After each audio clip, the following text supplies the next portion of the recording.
যোৱা লোকসভা নিৰ্বাচনৰ পিছত অসমত এনেকুৱা 22টা ঘটনা ঘটিছে আৰু আজি এইটো 23 নম্বৰ আৰু এই গোটেই ঘটনাটোবিলাকৰ লগত এটা কিছুমান বিশেষ মানুহ জড়িত হৈ থাকে আৰু লোকসভা ইলেকশ্যনৰ পিছত তেওঁলোকে বহুত এনকাৰেজমেণ্টো পাই আছে, এটাৰ পিছত এটা ঘটনা কৰি আছে। আমি টাফ একশ্যন ল'ম। এতিয়া মই DGPক পঠাইছোঁ ধিঙলৈকে। Will take toughest possible action. Piyush হাজৰিকাকো মই যাব দিছোঁ আৰু মই সদায় কৈ থাকোঁ যে আমাৰ অসমত নামনি আৰু মধ্য অসম বৰাক ভেলী আদিৰ দৰে জাগাত আমাৰ খিলঞ্জীয়া মানুহ লোকেল মানুহবিলাক বহুত ভয় আৰু সন্ত্ৰাসৰ পৰিৱেশত থাকে। অসমৰ মানুহে যিমান এই কথাবোৰ বুজিব সিমানে আমাৰ কাৰণে ভাল। বাকীটো আইনত যি ব্যৱস্থা ল'ব লাগেতো মই ল'মেই, কিন্তু আমি যিমানেই চেনচিটিভ হওঁ যে এই জেগাবিলাকত কেনেকৈ আমাৰ মানুহবিলাক থাকে, কিমান কষ্টত থাকে, আমি যিমানেই চেনচিটিভ হ'ম সিমানেই আমাৰ মানুহবিলাকে সুৰক্ষা পাব।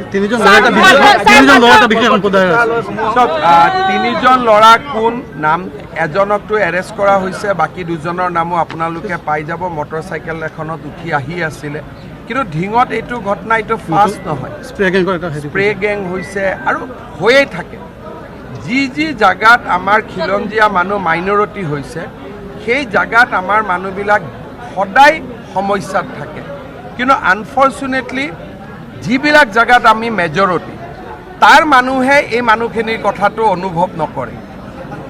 যেনেকৈ আজি অসমত কিবা এটা ঘটনা হ'লে অসমীয়া বঙালী কৰি দিব, কিন্তু কোনো বঙালী মানুহে ছোৱালীক ওপৰত হাত নিদিয়ে।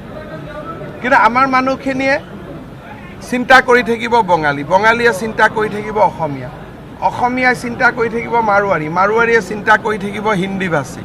কিন্তু আমাৰ শত্ৰু কোন মিত্ৰ কোন মানুহে এইটো আজিলৈকে উলিয়াব নোখোজে বা নাজানে বা মানুহে এভইড কৰে।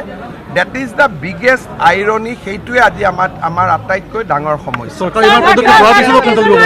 চৰকাৰেতো পদক্ষেপ লৈয়ে আছে, চৰকাৰে পদক্ষেপ লৈ থাকিব, কিন্তু মানুহৰ ভিতৰত থকা যিটো জন্তু সেই জন্তুটোক চৰকাৰে কেনেকৈ আগত বুজি উঠিব, সেইটোতো ঘটনাৰ পিছতহে চৰকাৰে গম পায়।